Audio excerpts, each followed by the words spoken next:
Assalamualaikum warahmatullahi wabarakatuh. Innal hamdalillah nahmaduhu wa nasta'inuhu wa nastaghfiruh wa nastahdihi wa na'udzu billahi min syururi anfusina wa min sayyiati a'malina. May yahdihillah fala mudhillalah wa may yudlil fala hadiyalah. Asyhadu an la ilaha illallah wa asyhadu anna Muhammadan abduhu wa rasuluh. Allahumma salli wa sallim wa barik ala Muhammadin wa ala alihi wa sahbihi wa man ihtada bihudahu ila yaumil qiyamah. Yang terhormat Dewan Juri yang arif dan bijaksana, serta para hadirin sebangsa dan setanah air yang kami hormati. Indonesia merupakan negara multikultural dengan berbagai keragaman antara lain ras, suku, bahasa, dan juga agama. Keberagaman ini merupakan aset bangsa Indonesia yang harus dijaga dan dirawat bersama. Keberagaman dalam beragama merupakan sebuah kenyataan yang tidak dapat dihindari, sehingga setiap umat beragama mempunyai kewajiban untuk mengakui sekaligus menghormati agama lain tanpa membeda-bedakan. Surjono Sukanto mengatakan masyarakat merupakan sebuah interaksi dalam sosial dan agama merupakan aspek yang paling dekat dengan masyarakat. Di Indonesia sendiri setidaknya ada 6 agama yang diakui secara nasional, yaitu Kristen, Islam, Katolik, Hindu, Buddha, dan Konghucu. Kemajemukan ini diibaratkan dua mata pisau yang dapat memberikan keuntungan dan juga dapat menyebabkan permusuhan. Tidak jarang konflik terjadi karena perbedaan-perbedaan yang ada, terlebih perbedaan agama. Sikap etnosentrisme tumbuh subur di negara ini. Banyak di antara mereka yang menganggap golongannya lebih baik daripada golongan manapun. Dari situlah muncul benih-benih kebencian terhadap golongan lain, sehingga memicu terjadinya konflik. Mereka mengatakan mereka mengabaikan nilai-nilai kemanusiaan dan toleransi antar umat beragama. Sesungguhnya perbedaan tidak lantas menjadikan kita kaku dan mengkotak-kotakan manusia berdasarkan ras, suku, budaya, dan agama. Apalagi membenci dan mengucilkan orang-orang yang tidak sepaham agamanya dengan kita. Perlu dipahami kembali nilai-nilai luhur bangsa Indonesia yang tertuang dalam Pancasila dan Undang-Undang Dasar 1945. Sila pertama yang berbunyi ketuhanan yang Maha Esa, dan pasal 29 ayat 2 Undang-Undang Dasar 1945. Negara menjamin kemerdekaan tiap-tiap penduduk untuk memeluk agamanya masing-masing dan untuk beribadat menurut agamanya dan kepercayaannya. Lalu, memangnya mengapa kalau kita berbeda?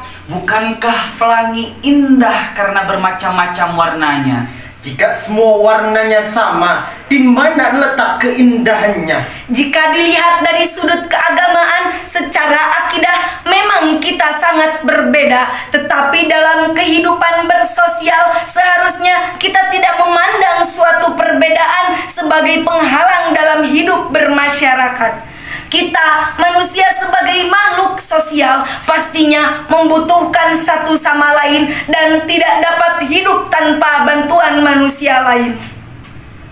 Sudah sepantasnya pada kesempatan kali ini kami mengusung tema menumbuhkan keharmonisan bangsa dengan cara meningkatkan toleransi antar umat beragama di Indonesia.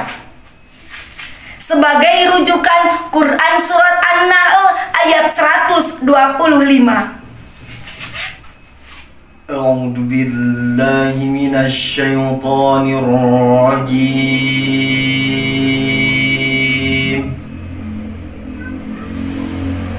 بسم الله الرحمن الرحيم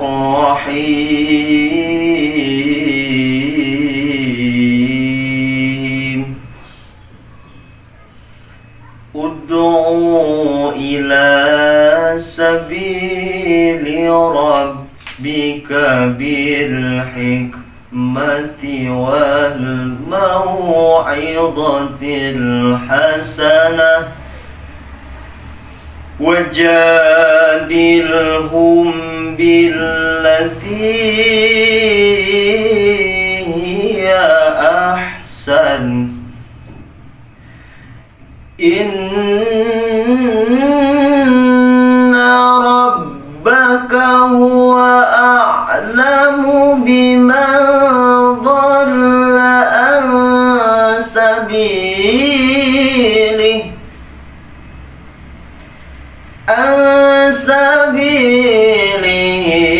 وهو أعلم بالمهتدين.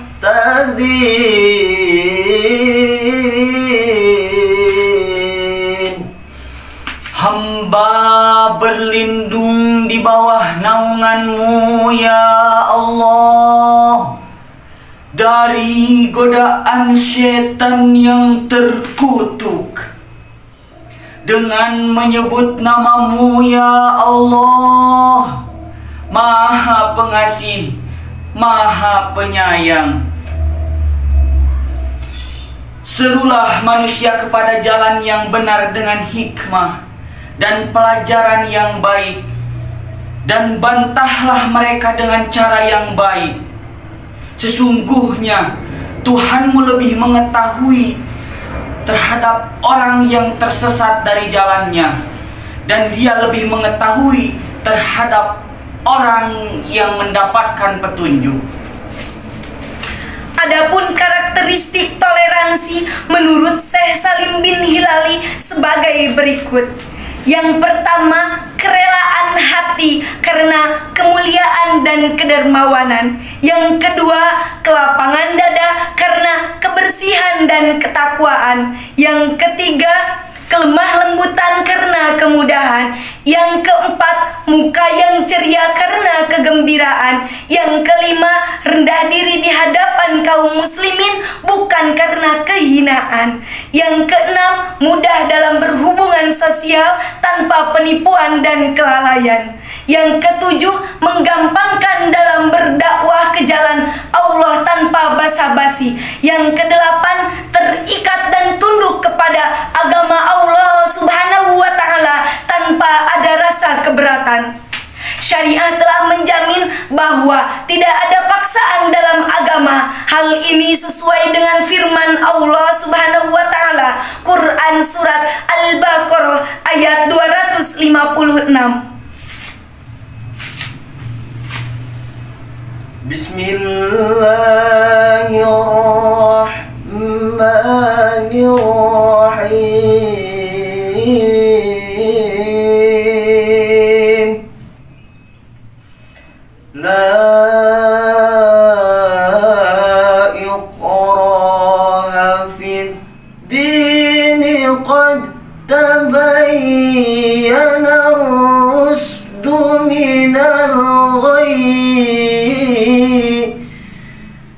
فمن يكفر بالطاغوت ويؤمن بالله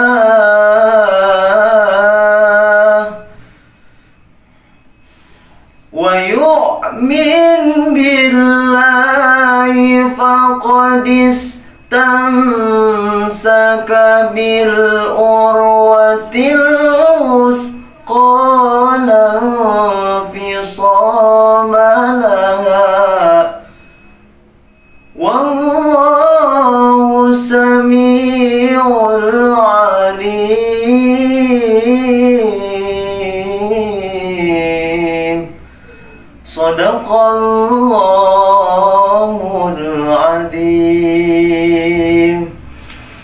dengan menyebut nama-Mu ya Allah, Maha Pengasih, Maha Penyayang.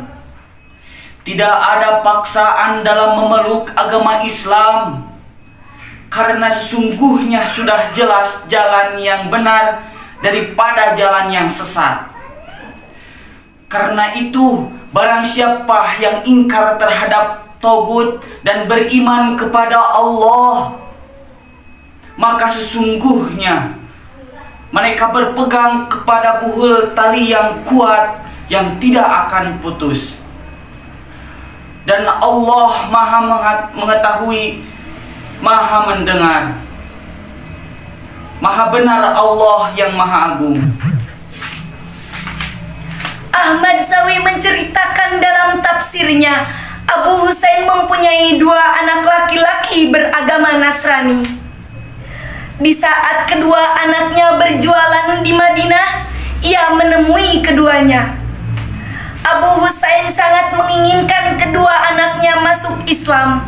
Dengan keadaan kesal, Abu Husain sambil emosi memboyong kedua anaknya kepada Rasulullah Shallallahu Alaihi Wasallam seraya berkata, "Ya Rasulullah, pantaskah di antara kami sebagiannya masuk neraka?"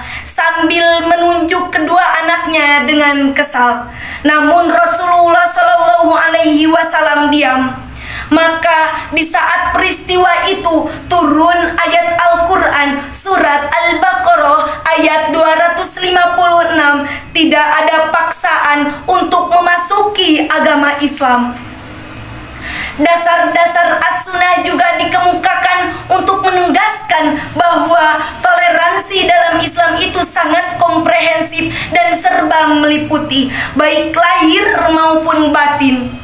Toleransi karena itu tak akan tegak jika tidak lahir dari hati, dari dalam. Ini berarti toleransi bukan saja memerlukan kesadaran atau kesediaan ruang untuk menerima perbedaan, tetapi juga memerlukan pengorbanan material maupun spiritual, lahir maupun batin.